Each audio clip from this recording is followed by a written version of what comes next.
Alright, just turned it on. Check this out. Engine on, driver door open, auto start stop deactivated. Let's go.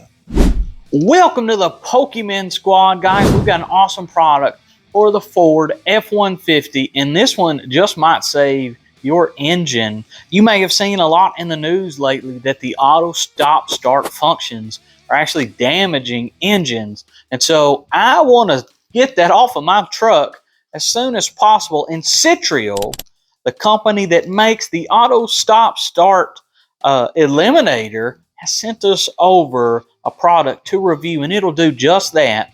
We're going to eliminate the stop start function on this. Now, the way it actually works is it's a control box that mounts behind your radio.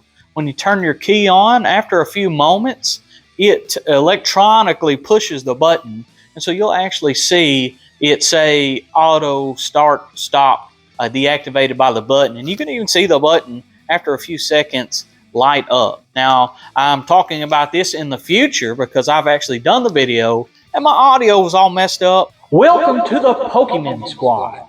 And so I'm re-recording the intro, and I'll be doing a voiceover for the rest of the video. But this thing works. I'll show you how to do it. You do have to pop the radio out. It's easy though, and you may not believe me, but you'll see it when we get in there, and it works great. And so come with me. Let's see what it's all about. Here is our package from Citreal, the auto stop start eliminator for the Ford F150.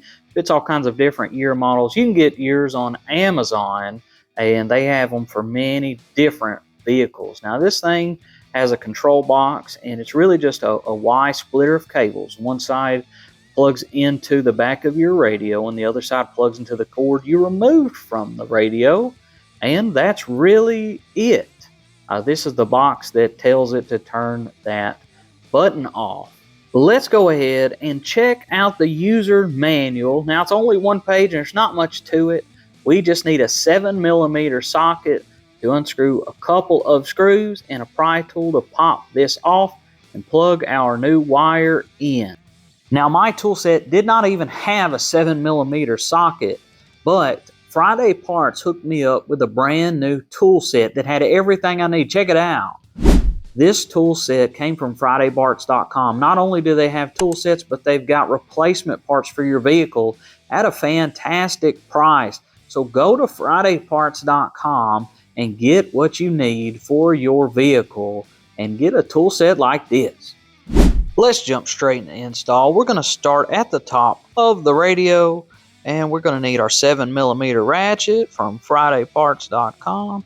We're going to need a little pry tool, maybe not, just depends.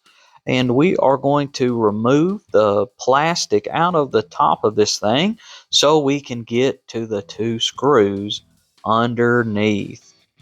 Right towards the back are two screws we need to take out with the 7mm socket. And once we do that, we will pry up the front. So let's get going, and let's go ahead and speed that part up. Now that we've got those two screws out, we're just going to put our pry tool in the front and pop that front loose, and your top part is ready to be removed. Now we'll look at these other screws. We've got two more to pull out, one there and one there. Once we have our screws removed, we're simply going to grab from the top and pull tightly towards us. Not too crazy, but just enough to pry it loose. And you can see it come loose there. And just slowly but surely and firmly tug it away from the dash. Once you get the top removed, you can use your pry tool towards the bottom and simply pop it loose. It should come out fairly easily.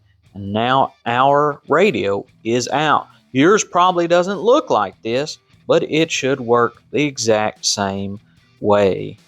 There will be plenty of wires still attached, and so be careful with this part. And if you want a radio like this, check out this video right here. So let's go ahead and get you a closer look at the wire you're looking for. Let's take a peek behind the curtain. We are looking for this bottom plug here. I didn't have to unplug anything. You may have to, just put it back if you do. but this bottom one plugged into the air conditioner control module is the one we are looking for. Simply push the release button, squeeze and pull. It may be hard, but you can get it out, and then put your new harness right where that one was and plug this into the harness, and then we can put it back together. So I'm just grabbing this and I'm squeezing it, and I'm going to get it pulled out. Here is what it looks like unplugged. Now let's get our new harness, plug it into that, and plug the harness into the back of the radio. Let's get our harness and go ahead and get it plugged in.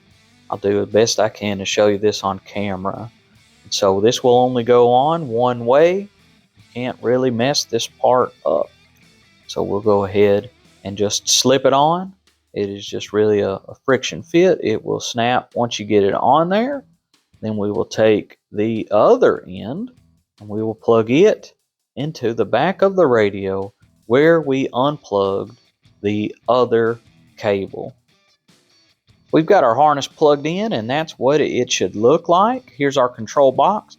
We're just going to tuck it back behind there anywhere that it's not in the way, and then we can go ahead and put this radio back.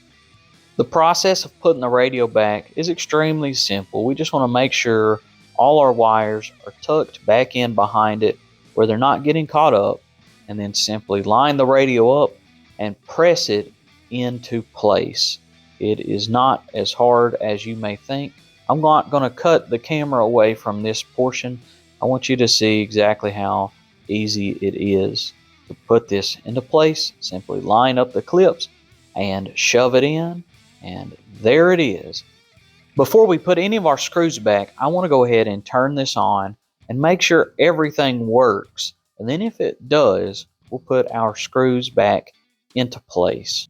So we're cranking up the truck, and mine did come on, and I didn't have any issues at all. Put it in gear, make sure your backup camera works. You want to make sure everything's good. Mine was. Let's go ahead and put our 2 screws into the front. Yours may have 3. And once we get that done, we will put our plastic part back onto the top and snap it into place just like that. And we've got our 2 other screws that we will use.